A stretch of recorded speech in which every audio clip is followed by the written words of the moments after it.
Hey guys, today I'm going to talk about follicular atrophoderma.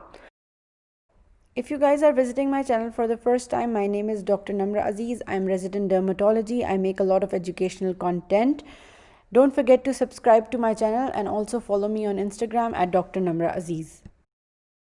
Follicular atrophoderma refers to dimple-like depressions at the follicular orifices. It can occur all alone by itself or in association with other disorders. It presents as distinctive follicular ice-pick scars at the back of hands, feet, or on the cheeks. These pitted scars can be present at birth or appear during childhood. When the lesions occur on the face, it is called as atrophoderma vermiculatum. Follicular atrophoderma can occur in association with Bézé's-Crystal-Dupre syndrome and Conradi-Hunnermann-Heppel syndrome. Now let's discuss atrophoderma vermiculatum, which is basically follicular atrophoderma occurring on the face. The word vermiculatum means worm-eaten. It's because the reticulate scarring that occurs as a result of atrophoderma vermiculatum looks like an area eaten by a worm. Atrophoderma vermiculatum can occur on its own, which is sporadically. It can be inherited as an autosomal dominant disorder or can be a part of a group of diseases called as keratosis pilaris atrophicaans, and it can also be associated with various syndromes. The basic defect is abnormal follicular hyperkeratinization. This keratinization occurs in the upper third of the hair follicle, leading to the obstruction of the growing hair shaft and production of chronic inflammation. The end result is scarring below the level of obstruction. Patients present with multiple symmetrical inflammatory papules on the cheeks, presumably centered around hair follicle, which may precede the atrophic lesions. These papules then go on to become pitted atrophic depressed scars in a reticulated or honeycomb pattern.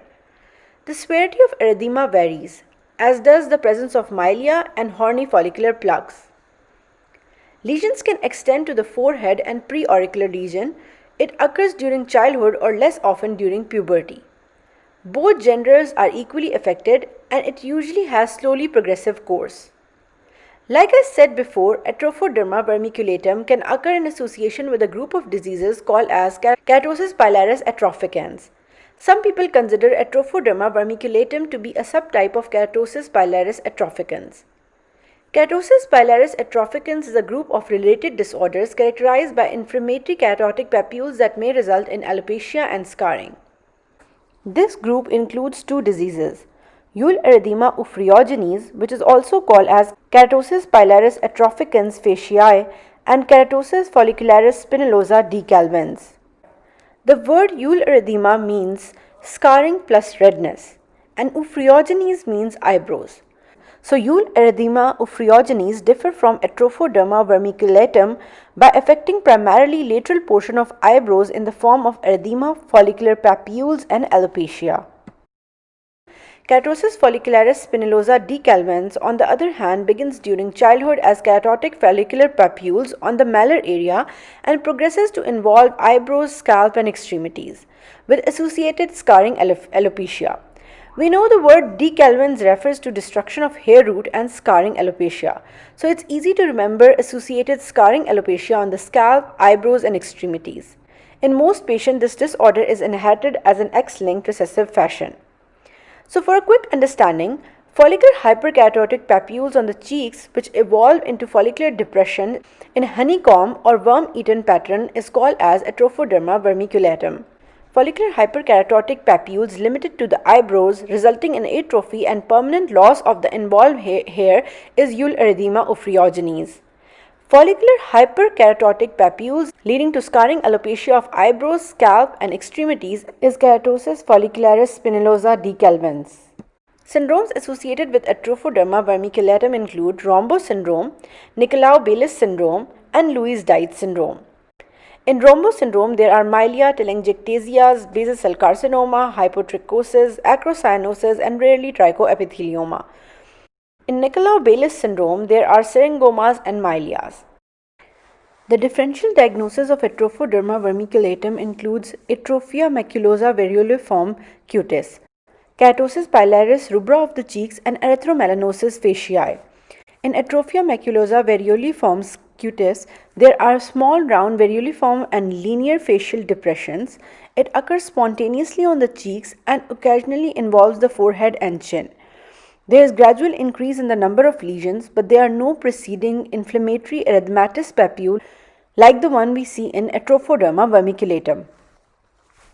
In addition, in Atrophoderma vermiculatum, the scarring usually has honeycombed rather than sharply linear pattern and is usually centered on the hair follicle.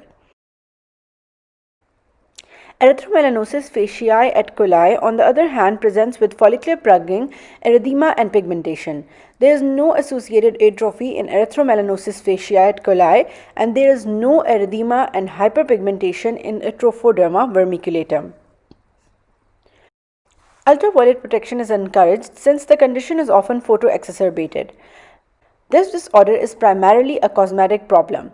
Various topical treatment including emollients, corticosteroid, tretinoin and keratolytics are of limited benefits. In some instances, systemic isotretinoin has been shown to stop the progression and to induce remission.